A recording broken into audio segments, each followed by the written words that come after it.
Hey nerds, Farmer Jesse here. Welcome to Growers Daily, your daily dose of ecological farming insight. It is Tuesday, June 24th, 2025, and today we're going to talk about if natural dyes will become a market for small-scale growers, how to manage yourself in the heat, and then how to manage the garden. So let's do it.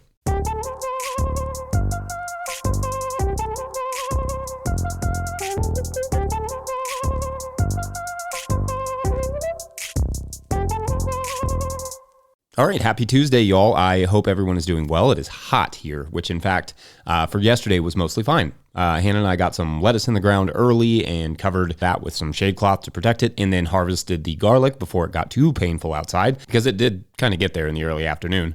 I always say that these first really hot days are the hottest of the year because our bodies are just not quite hardened off to it yet. The same sort of thing happens kind of in reverse, I guess, with the first cold days in the fall, where temperatures around freezing in November feel like the coldest days that have ever existed, and in February, they feel perfectly reasonable. We are definitely seeing a lot of the European footballers who are in America right now for the Club World Cup experiencing this heat and are none too thrilled about it. Next year, for the actual World Cup, they will be here with more of the same heat, no doubt, so they better learn to love it.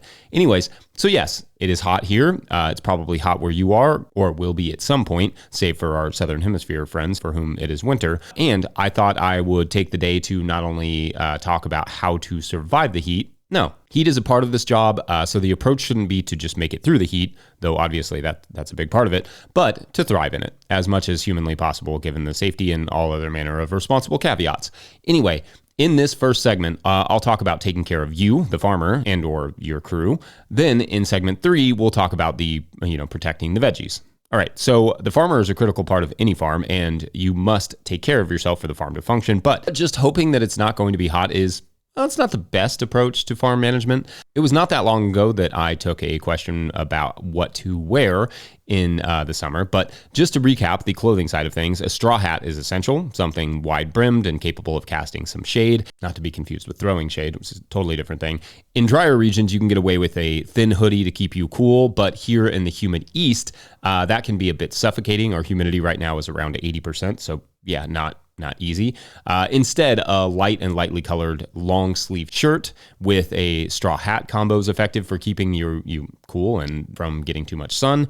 I like shorts, but again, too much sun is not great, so some light pants work as well. I typically just destroy a few pairs of Goodwill khakis or lightly colored equivalents every season. For shoes, I like Crocs, though if you can get them in a lighter color than mine, that is probably not the worst idea. I love going barefoot as well in terms of coolness, just that connection to the ground, it keeps you cooler, but I will say that you need to be careful of glass, nails, bee stings, etc. Last thing you need is to be trying to stay cool, only to get an injury that keeps you off your feet for a few days.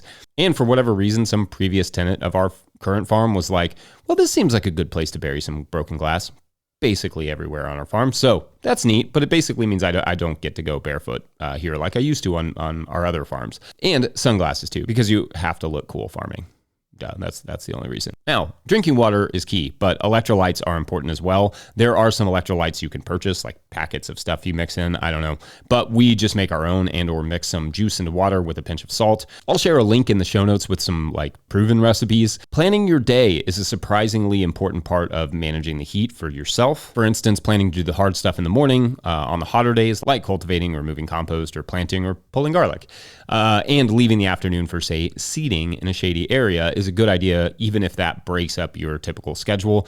The late afternoon is when the heat is going to peak, so you want to be either done by then or at least out of the fields. Now, some growers will take a large siesta in the middle of the day, and we've done that. I'm all for it. If you can, take a break and go to the creek, that's great for your family. But if you have employees, that is a tough proposition. You can't reasonably be like, okay, let's work 4 hours in the morning and then break until 6 p.m. and then we'll come back for another 4 hours. What we do is say, let's start an hour early and bust things out, and then we can be done 2 hours earlier than normal.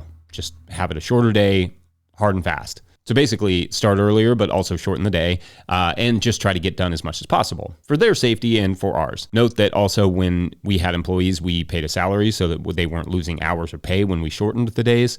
People should be able to have a dependable, consistent income week to week, despite the weather or whims of the farmer. So I just think that's important. I also think shade should be just built into farms, hedges, trees, tree lines, shade structures. Plan for heat because summer is hot. It's always going to be that way and likely only going to get worse. And last, listen to your body. If you start to feel weak or sluggish or dizzy, stop, cool off, rest, hydrate. Tuning into your body's heat tolerance takes practice, but err on the side of caution always. Over 1,000 people die each year to excessive heat in America. I have gone down a few times myself from heat exhaustion and it is absolutely brutal. Take the heat seriously and take breaks. The farm will be fine.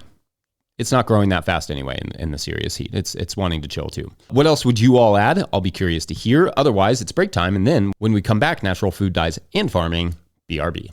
And coffee. Not a good hydrator, but it's a good hydrator of energy, if that's a thing. All right, so this is the allium off of elephant garlic. And it has got to be one of my favorite flowers. Like, we don't even really like elephant garlic that much, but the flower is so awesome. And then you cut it and you basically let it dry and it will last indefinitely. I always say it's the last flower you'll ever need. Today's episode is brought to you by Farmhand. If you're listening to this, you probably found 5 rare minutes to breathe. But what got pushed back further down the to-do list to make that happen? If it's your CSA newsletter, you're not alone. Farmhand's new newsletter builder was made for busy farmers. It automates weekly emails, drives add-on sales, and makes it easy to keep your customers in the loop without spending hours behind a screen. It launches this summer, but our listeners can request early access now. Visit farmhand.partners/no-till. That's farmhand.partners/no-till. All right, back to the show. If you, the listener, are enjoying this podcast, getting even a small amount of value from it, consider supporting our work over at patreon.com/notillgrowers. I will try to get to questions from everywhere that questions come in, but I will always get to your Patreon questions. Now, today's Patreon question comes to us from Patreon member William Curry, who writes, quote, "Greetings, Jesse. This is a question about," I like greetings. That's fun.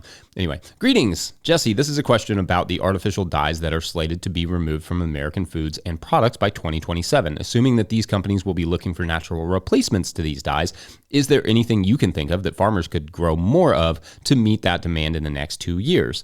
For example, red number 5 looks like it's exactly the same color as beets.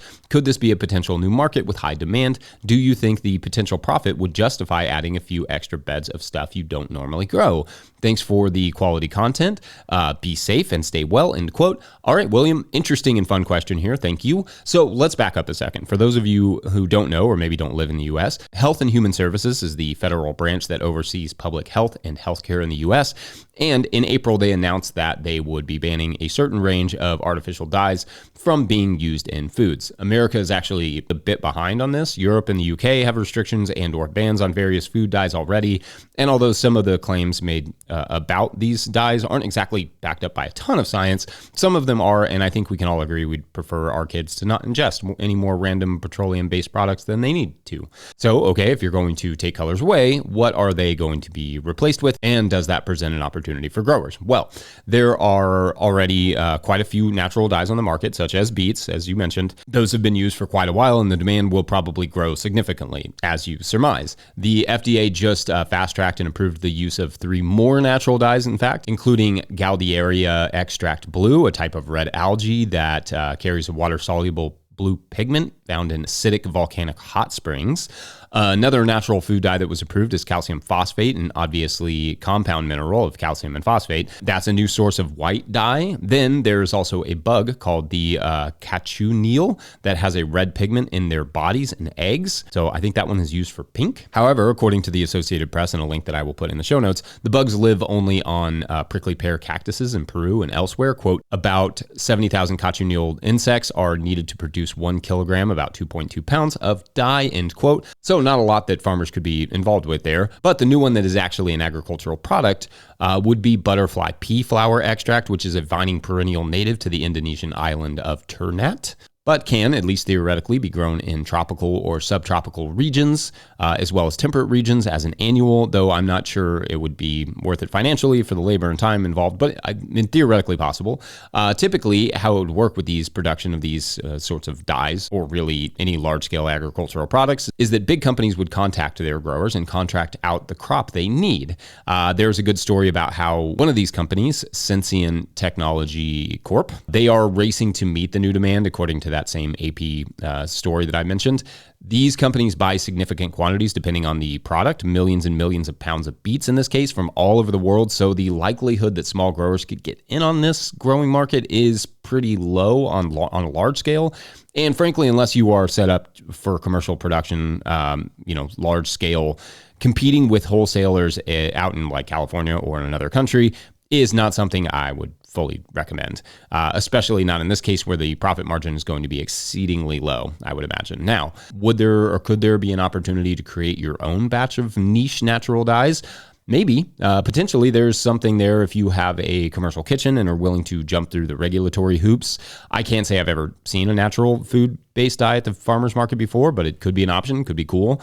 Beets, turmeric, matcha, spirulina, these are some of the natural dye options out there that could be grown. Whether or not it's worth it, well, that may be a little tougher to figure out. These natural dyes just in general are not as stable or consistent as the artificial dyes, so they come with a host of manufacturing and storage complications, but maybe. Anyway, I think that is a very interesting question. I like this idea of thinking outside of the box a little bit, like looking at, the changes we see in the market and wondering if there's somewhere we can slot in there. So I hope that was at least somewhat helpful, but otherwise we're going to take a quick break. And when we come back, managing the heat if you're a garden. Maybe you are a garden. I don't know. Can't see the listener. Anyway, be right back.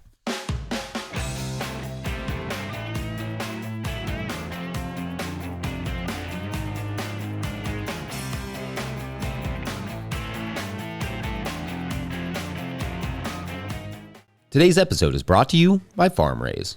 Still struggling with your balance sheet? Your lender's asking for a balance sheet and you're stuck with a spreadsheet mess or guessing your numbers? FarmRaise Tracks takes the stress out of farm finance. With one click, you can generate an accurate, up-to-date balance sheet that shows your assets, liabilities, and equity. No accounting degree required. You'll be ready for loan applications, tax season, or just a clearer picture of where your farm stands. Join thousands of farmers using Tracks to build stronger businesses. Get 20% off with code NOTILL20 at farmraise.com for the lifetime of your membership. All right, back to the show.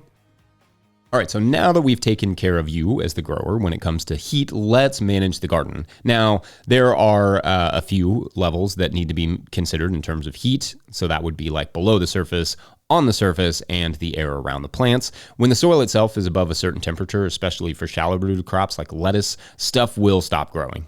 Or bolt, meaning go to seed or just die. So keeping the soil cool requires a dynamic approach. For one, mulches help significantly. That could be straw, hay, or even a light layer of compost can keep the soil cooler, which is a bit surprising because it's a dark color. But when I've measured the temperature below a compost mulch, even if the compost itself is hot, the soil below the mulch is cooler and moist. In fact, even landscape fabric, so long as moisture via drip tape is adequately applied, can keep the soil cool underneath of it, even with the black color. They come with other issues, of course, but it's important to note that having that barrier between the soil and the sky helps to keep it cool and moist. That said, both landscape fabric and compost themselves get very hot from absorbing all the sunlight and can burn roots and plants. So it does matter a little bit what is planted there. Moisture is a huge key to keeping the garden cool as well. We use irrigation to cool the soil and soil surface, as well as sprinkles to cool off our tender greens like lettuce and the air around the plants, specifically wing sprinklers, but it could be whatever you have. We mist about once an hour for a few minutes each time from about 10 a.m. to 6 p.m. right now, especially through this heat. And you can set that on a timer. And because people often ask, the hot water in the hose is not super hot when it hits the plants. Water will cool down in the air as it turns to a mist. And even if it's mildly warm and by the time it hits the plants, any breeze will rapidly cool the plant down. Of course, there is a point at which that doesn't work. So the misting may need to be combined with shade cloth. I kind of think that anything over 100 degrees, I probably also want the shade cloth mixed in. Now, one thing I'll add that's a little bit off the beaten path when it comes to heat management is a nod to our living pathways. I will not and do not recommend living pathways to everyone and maybe even anyone. Full stop there. Make sure you understand that. This is my obligatory, do not try this at home without experimenting in small plots first to make sure it will work for you, because living pathways are complicated clause. But the living pathways really do cool the farm down around the plants. Bare soil is hot. It not only loses carbon and erodes easily, but it just heats up fast and radiates heat back to the plants. So the amount of cooling I need to do compared to perhaps that of bare soil is significantly lower. Lightly colored mulches such as hay, straw, and wood chips or cover crops can also have a similar effect while also maintaining cool, moist soil. Lastly, of course, shade. Shade from trees, shade from shade cloth, whatever shade makes sense for you, especially that which can be removed when you don't need or want it is, I think, important. Surviving the summer or summer heat can come into play in garden planning as well. Perhaps planning to plant your lettuces in the orchard in the summer or around buildings, etc., and then in more sunnier places during the spring and fall, or perhaps planning to add shade cloth to plots on the hotter weeks and remove it as needed. Some growers, especially in hotter climates, but increasingly just about anywhere, are building structures strictly for shade. To grow under, to raise plants under, whatever. Anyway, what else might you add here? Let us know. Otherwise, we're going to wrap it up there for this Tuesday. Don't forget, No-Till Growers is now officially a nonprofit 501c3, so donations are tax deductible and greatly appreciated. You can learn more about how to do that in the show notes. Please make sure to like and subscribe and or follow wherever you're getting this podcast. That's an easy way to help us out. Enormous thank you to all of our sponsors. And if you'd ever like to sponsor the show, you can reach out to Farmer Michelle at notillgrowers.com. Huge shouts to Willie Breeding for the theme music, Mike Hilbert for the production help and editing, and the team at No-Till Growers. Also, shouts to Epidemic Sound for the background music that you can hear. Pick up a copy of the Living Soil Handbook of the Seed Farmer at notillgrowers.com to support our work. Big thank you to everyone over at patreon.com/notillgrowers, where at a certain level, or if you just bump up from one level to another, or you sign up in the month of June, you get a shout out on the show. So big shout outs today to no new Patreon signups or bump ups for Monday. All good. We will get back to our little girl and her garden tomorrow. Thanks for watching and or listening. We will see you then. Bye.